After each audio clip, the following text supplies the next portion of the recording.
तो इसके लिए वर्क हो रहा है। आज की जो मेरी टीचिंग है वो इसमें बहुत से नई बातें नहीं आएंगी, कुछ बातें जो हम ऑलरेडी कर रहे हैं आपस में डिस्कस करके हम लोग क्या करेंगे, कुछ अगर चैलेंजेस भी हैं तो उसका सॉल्यूशन यहाँ आ जाएंगे और कुछ नए इनोवेटिव आइडियाज हम लोगों को एक दूसरे से मिलेंगे। आपके स्क्रीन पे जो दिख रहा है इसमें आपका सत्र हो चुका है विद्या भारती के आधारभूत विषय। 5 आधारभूत विषय है और ये 5 के 5 आपने अभ्यास करके भी गुरुजी ने दिखाया होगा 5 एक्शन के साथ। और ये सभी हम किसमें करते हैं? अभी जो हमने वंदना सभा की, बहुत ही सुंदर वंदना सभा थी। आचार्य जी जो गा रहे थे उनकी गले में लगा तो माँ शारदा का वास है। तो एक बार आचार्य जी के लिए हम लोग कर्तव्य ध्वनि 1 2 1 2 3 करेंगे। कर्तव्य ध्वनि गुरु।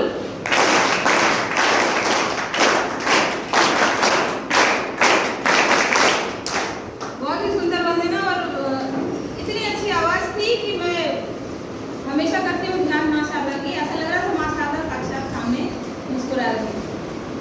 बहुत ही सुंदर आचार्य जी। तो ये वंदना सभा हमारा ब्रांड है जिसमें हम 5 आधारभूत विषयों को देखते हैं। इसकी चर्चा आपने पहले कर ली है और क्योंकि स्थायित्व वर्ग के लिए आए हैं तो इससे सभी परिचित हैं। सभी आचार्य जी के लिए हैं, सभी लोग वंदना करते हैं, करवाते हैं जी। अपना विषय संगीत नहीं है फिर भी करते हैं। बहुत सुंदर। तो आप सभी के लिए कर्तव्य ध्वनि 1 2 1 2 3 कर्तव्य ध्वनि।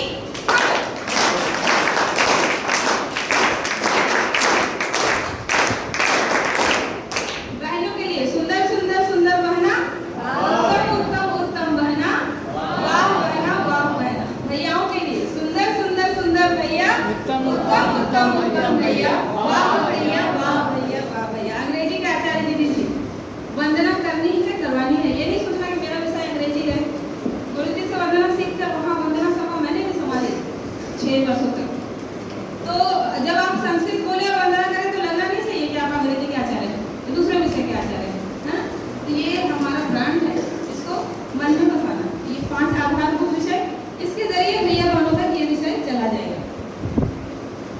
शारीरिक शिक्षा, योग शिक्षा, संगीत शिक्षा, संस्कृत शिक्षा, नैतिक एवं आध्यात्मिक शिक्षा। तो ये हमारे ब्रांड है और हम जो भी लेसन प्लान बनाएंगे, आपकी पाठ योजना पर कक्षा होनी है ना जी।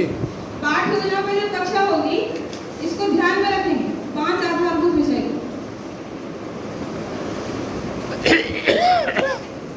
विद्या भारती की पंचमदी शिक्षण पद्धति, इस पर भी कक्षा होगी।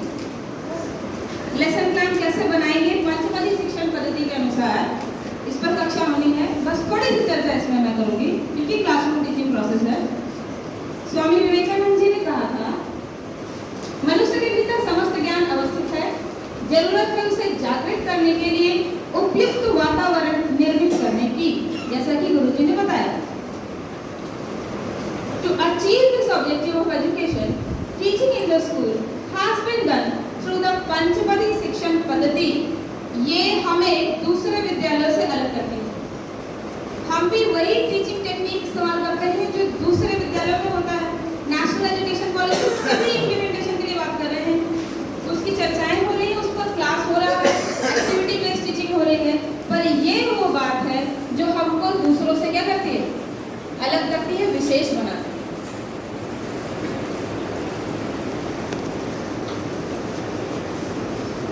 इसका पहला स्टेप है Aditi. Under this, Acharya presents the prescribed subject in front of the students by adopting methods. हम अलग अलग विषय के विषयाचार्य हैं, है ना? कोई विज्ञान के होंगे, विज्ञान के आचार्य के नाम उठाएंगे।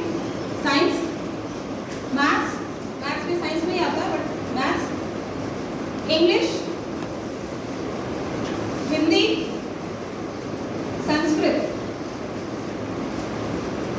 सिर्फ एक आचार्य थी संस्कृत के, हिंदी। जनरल नॉलेज, हमारा जनरल नॉलेज भी अलग होता है ना। जीके में हम क्या पढ़ाते हैं? जीके में हम क्या पढ़ाते हैं भैया बहनों को?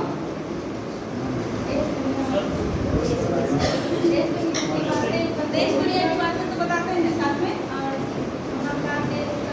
महापुरुषों के नाम और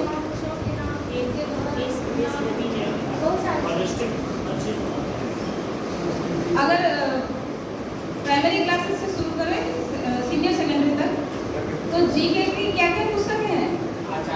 बहुत सुंदर सुंदर सुंदर सुंदर भैया, उत्तम उत्तम उत्तम भैया, वाह भैया वाह भैया वाह भैया। आचार्य शिष्य संवाद, ज्ञान भारती, तो ये हमने इंक्लूड किया है। क्यों? ताकि उनका क्या हो, सर्वांगीण विकास हो। ये हमको दूसरों से अलग करती है। और जितनी भी नेगेटिविटी समाज में हो रही है, अभी दिल्ली में भी एक घटना हुई, वो छात्र अगर विद्या भारती का होता तो ऐसा कभी नहीं करता, सोचता भी नहीं। या जब वो घटना हो रही थी, वहां से कोई विद्या भारती के आचार्य दीदी जी या कोई छात्र गुजर रहे होते तो वो घटना होने से रुक जाती। ये हमें दूसरों से अलग करता है। हम खास हैं, आम नहीं है। तो इस पर हमेशा गर्व करना और इसी को आगे हमको पास ऑन करना है।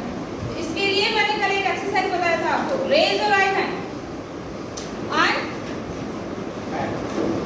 Praise yourself. अपनी पीठ खुद थपथपाइए। ये बहुत बड़ा कार्य हम कर रहे हैं जो किसी को दिखाई नहीं दे रहा है, पर कौन देख रहा है? ईश्वर देख रहा है, ईश्वर। और मेरा यकीन मानिए, जब हम सकारात्मक विचार के साथ संगठन का कार्य करते हैं ना, तो हमारा बुरा कभी नहीं होगा, अच्छा ही अच्छा होता है। आप इस चीज को, जो पुराने आचार्य जी हैं, दीदी जी हैं, उन्होंने आजमाकर देखा भी होगा। मदद ऊपर से होती है। मैं अपना ही उदाहरण दूं, मैं गुरुजी को कल बता रही थी, राजकमल में नौकरी पाने के लिए पूरे भारत से लोग तैयार रहते हैं। सही है गुरुजी?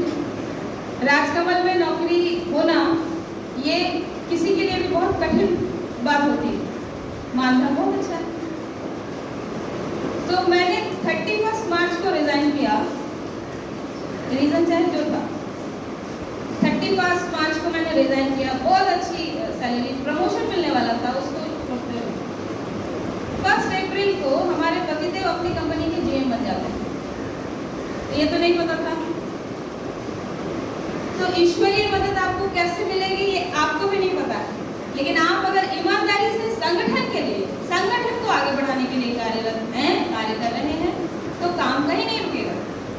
तो जितनी इनकम मेरी इधर से लग रहा था कि वो कहीं ना कहीं नुकसान करेंगे, तो उससे ज्यादा का ईश्वर ने क्या किया? मार्ग दे दिया। तो व्यक्तिगत रूप से इंडिविजुअल डेवलपमेंट तो करना ही है, एज ए टीम हम कैसे काम करेंगे ये सोचना है, और हर काम से संगठन कैसे आगे बढ़े। मुझ में अगर क्वालिटी है, तो मुझे उसके लिए किसी के आगे पीछे होने की जरूरत है क्या? कल को एक विद्यालय मेरे लिए था, आज गुरुजी ने बताया, आज पूरा राष्ट्र मेरे लिए है। तो जब आपको लगे, जब मैं प्रशिक्षण कर रही थी, गुरुजी ने विषय दिया था, मोदी गुरुजी थे, अभी नहीं है, उन्होंने बोला था राष्ट्र पुकारेगा तब क्या कीजिएगा? मेरा एक ही जवाब था, जो राष्ट्र के लिए सही है, मेरा निर्णय वही होगा। इतने बड़े विद्यालय में विद्यालय नहीं छोड़ेगा तो देखा जाएगा, लेकिन जो समय की मांग होगी मैं वही करूंगी गुरुजी। और देखिए आज मैं वही आके खड़ी हूँ।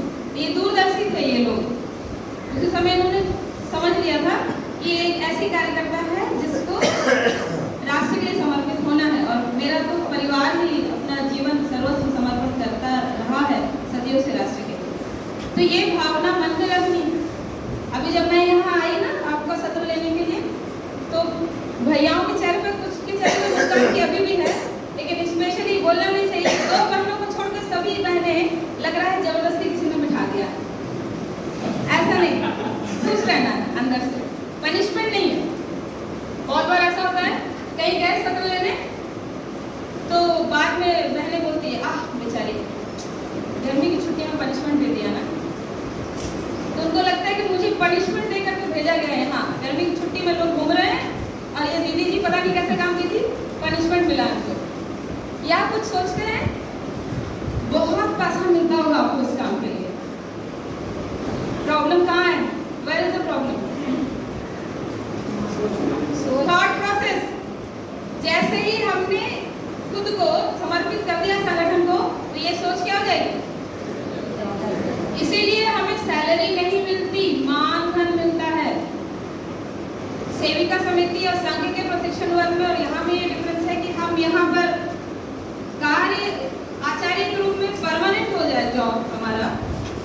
जॉब वर्ड मैंने यूज किया क्योंकि सेवा भाव कहीं ना कहीं कम हो रही है।